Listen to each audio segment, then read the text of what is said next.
Newton, na sua obra, procura deduzir resultados simples, que ele menciona, resultados obtidos por Galileu, por exemplo, para, de certa maneira, demonstrar que as suas leis são capazes de descrever movimentos simples. Ora, vamos então nos dedicar a este exercício de deduzir resultados bem conhecidos. Eles são conhecidos, por exemplo, no ensino médio.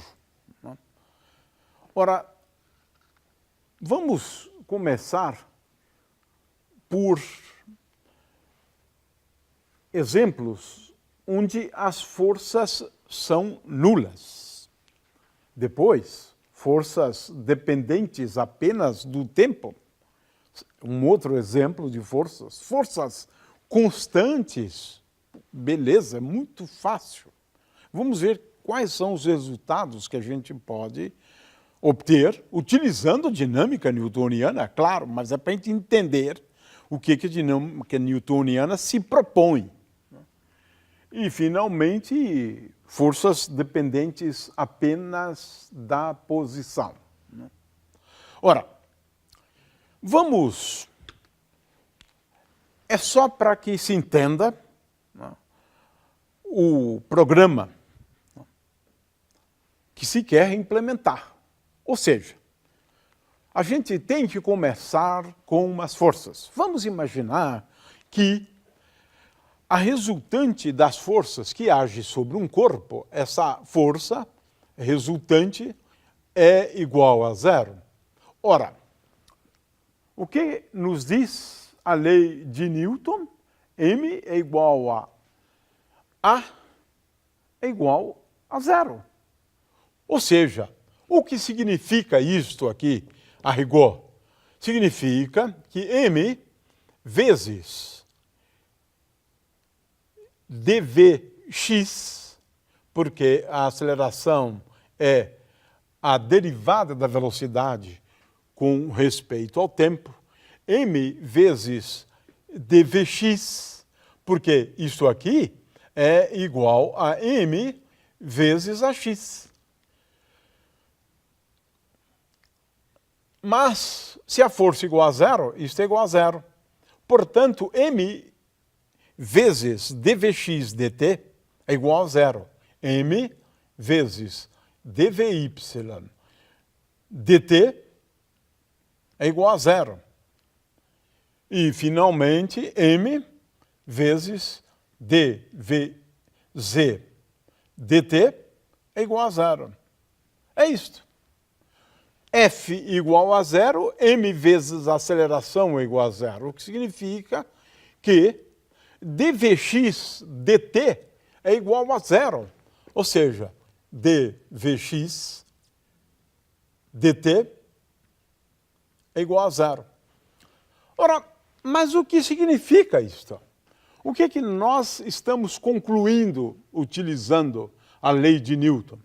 Nós estamos concluindo que se a força é igual a zero, a componente x da velocidade é constante.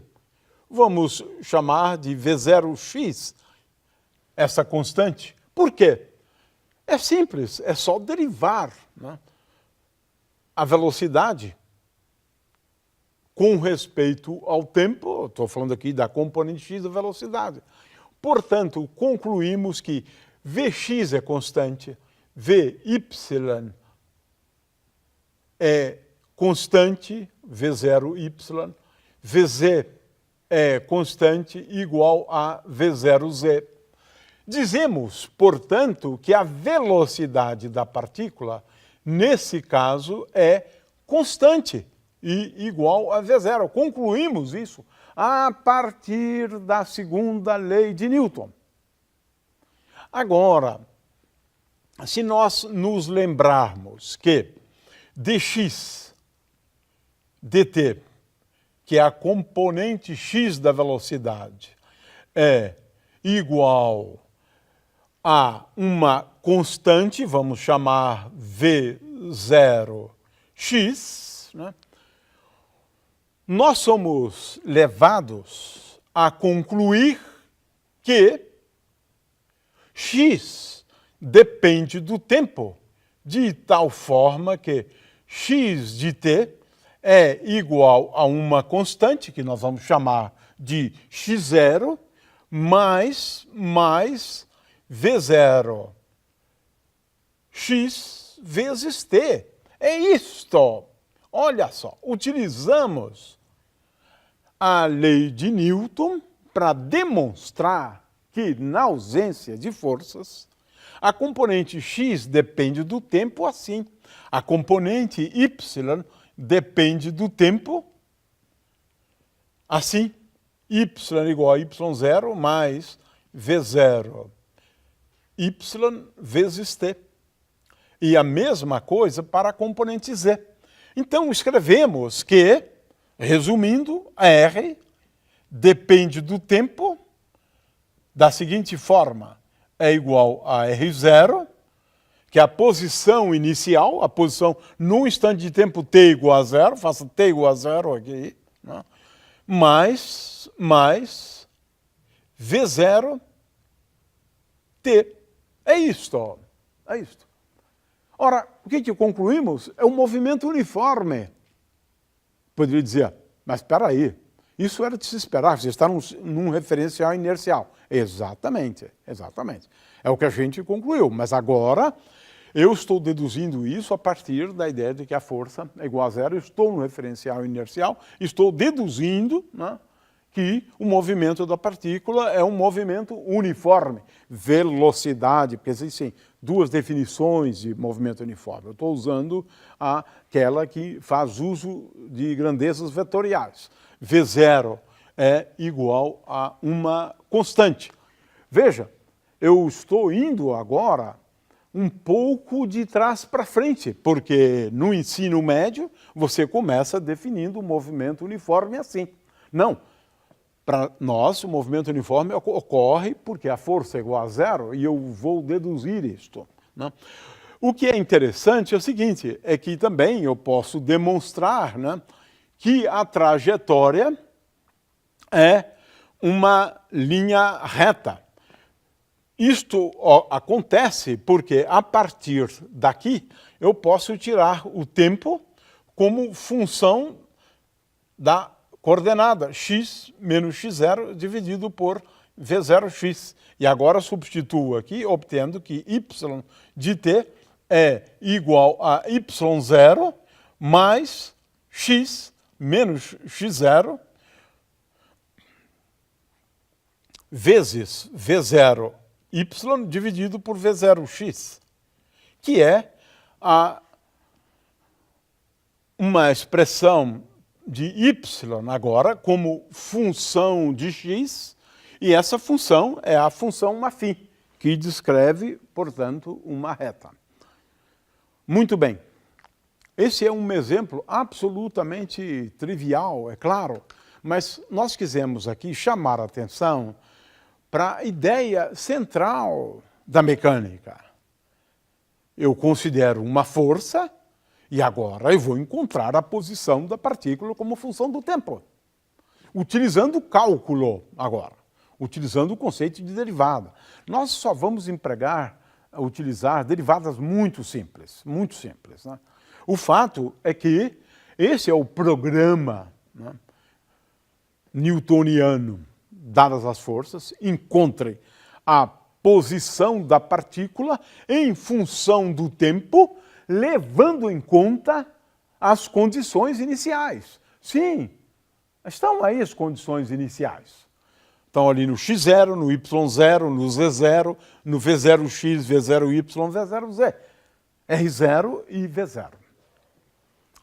Vamos agora considerar, né, um caso um pouco mais complexo do que esse. Analisamos o caso do movimento uniforme ou em repouso, né? Vamos agora, então, a um outro exemplo. Acabamos de deduzir esta expressão aqui, né? Vamos em seguida, então, a avançar um pouco. A questão é se a gente deduziu, né, com isso, se a gente deduziu a primeira lei. Não. Nós chegamos a um resultado, né, já previsto pela primeira lei, porque na ausência de forças, né, porque nós estamos escrevendo as leis de Newton num referencial inercial. É isso. Muito bem. Vamos agora a um outro exemplo, muito simples. Né? Também, neste caso, é simples. Vamos imaginar, né, que a força seja constante, porque esse é um segundo caso simples. Aqueles exemplos todos que eu dei anteriormente, eles são exemplos nos quais, e isso é muito importante que a gente chame a atenção, a aceleração é constante. De forma que, se a força for constante, a aceleração é constante. Mas, e daí? Bom, vamos lá. Se eu tenho uma força constante, então, de acordo com a segunda lei de Newton, m vezes d2 x dt2 é igual a uma constante. Vamos colocar aqui F0x, que é a componente x da força. Estou aqui admitindo que a força seja constante. Ora, dividindo por m aqui e aí, para as demais componentes, vale a mesma coisa. Então, se eu dividir aqui por m, esta equação aqui é equivalente a dvx dt igual a F0x sobre m. É claro que isso aqui, como é constante, você poderia colocar a aceleração constante. Não vamos fazer isso, porque senão fica muito confuso. Ora, veja, agora o problema é o de determinar, porque aqui está o problema da mecânica. É claro que esse caso é simples, mas o problema da mecânica é determinar Vx de t, sabendo-se que a derivada primeira de Vx com respeito ao tempo é uma constante. Ora, nós já sabemos a solução para esse problema aqui. Qual é a solução? É Vx de t igual a V0x, que é a componente x da velocidade no instante de tempo, t igual a 0, mais F0x, que é uma constante, dividido por m, que é uma constante, vezes t. É isto. Olha só, utilizando a segunda lei de Newton, eu posso fazer uma previsão sobre a velocidade como função do tempo. Estou utilizando a segunda lei de Newton. O que usualmente se escreve assim, mas não é bom, mas também é possível, né? Vx de t igual a V0x mais A0x vezes t. Ora, V0x é a velocidade no instante de tempo t igual a 0, porque se eu fizer t igual a 0, eu vou obter V0x. Então, eu tenho aqui agora a solução para uma força constante. É claro que eu posso escrever isto em termos de vetores. V de t é igual a V0, a velocidade no instante de tempo t igual a 0, mais F, a força, dividido por m, vezes t. Esta expressão aqui é uma expressão um pouco melhor. Agora, se uma força for constante, a velocidade vai depender linearmente com o tempo. Linearmente com o tempo. Ora, e se eu quiser agora avançar um pouco mais e quiser determinar a posição da partícula. Muito bem. Ora, Vx de t é igual a V0x mais F0x sobre m vezes t. Consequentemente, eu concluo que dx dt é igual a V0x mais F0x sobre m vezes t. Agora temos aqui um problema típico da mecânica. Veja, eu quero determinar x de t. Eu quero determinar x de t. X como função do tempo. Quero determinar x de t. Agora, o que eu sei sobre x de t? É que se eu derivar x de t com respeito ao tempo, eu vou obter uma constante mais f0x sobre m vezes t. Então, a pergunta é, que função é essa? Bom, eu vou dar a resposta, mas a gente não tem ainda aqui o principal instrumento, né, que é o cálculo integral, para a gente resolver esse problema. Mas posso dar a resposta, e é fácil verificar. X de t é igual a x0, x no instante de tempo t igual a 0, mais V0x vezes t, V0x vezes t, mais, e agora, F0x sobre m, mas agora que aparece um fator meio disso, vezes t ao quadrado. Ora, é uma questão só de verificar, e é bem simples, né? Que se eu derivar x com respeito ao tempo, eu vou obter V0x mais F0x sobre m vezes t, porque a derivada de t ao quadrado é igual a 2t. Ora, o que nós concluímos em resumo, porque a mesma coisa vale para as demais componentes, é que agora R de t é igual a R índice 0 mais V0 vezes t mais F sobre m vezes t ao quadrado sobre 2. Esse é um movimento uniformemente acelerado, porque a aceleração é constante. Aqui tenho a resposta. Obtemos uma resposta a partir da segunda lei de Newton. Mas a ideia é, dada a força, determine a posição. E essa posição depende da posição no instante de tempo t igual a 0 e da velocidade inicial, como havíamos previsto antes. De forma que, nesse caso aqui, a situação é bastante simples e podemos aqui ilustrar, e eu tenho uma animação, né, para ilustrar este caso, né, de uma partícula que cai sob a ação da força da gravidade, que é uma força constante.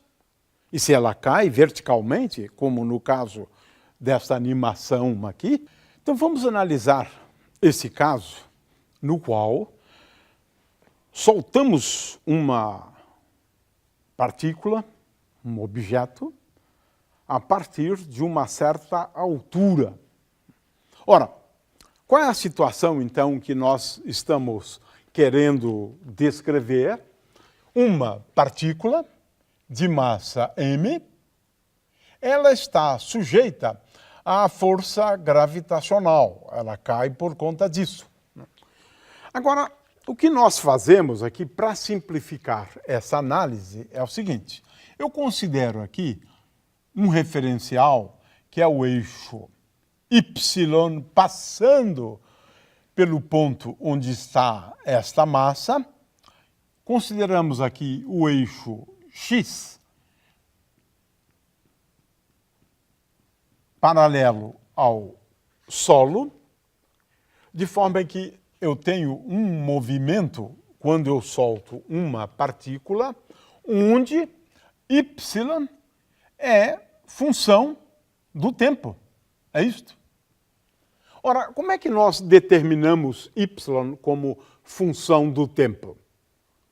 Neste caso, nós temos uma força, a força gravitacional, a força peso, agindo sobre a partícula. E esta força, escrevendo a componente y dessa força, Fy, é igual a menos m vezes g. Ora, o sinal menos é por conta da orientação do eixo. Consequentemente, nós temos a equação m vezes dvy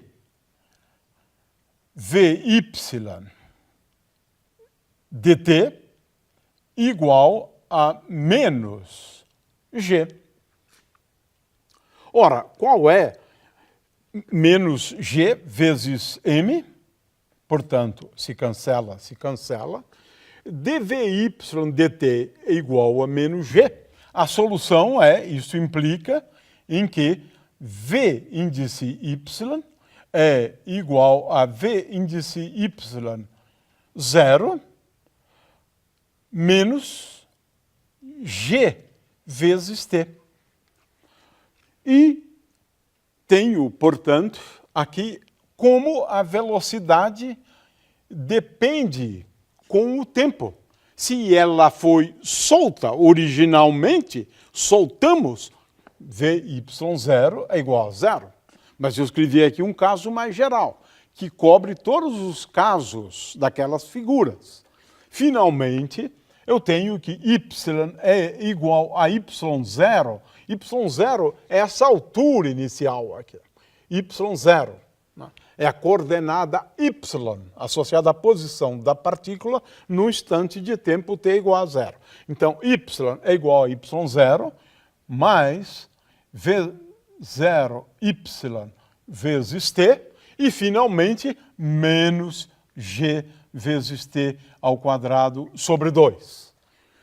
Portanto, se eu conhecer a altura inicial dela e, no caso, por exemplo, em que v0y é igual a 0, quando eu solto, eu tenho aqui como determinar a velocidade da partícula, tenho como determinar a posição dela em qualquer instante de tempo. E esse é um exemplo bastante interessante, porque se pode fazer experiências, né, com lançamento ou na vertical, tanto para cima, para baixo, ou soltando uma partícula. Essa é uma das realizações primeiras da mecânica newtoniana, reproduzir os resultados obtidos por Galileu.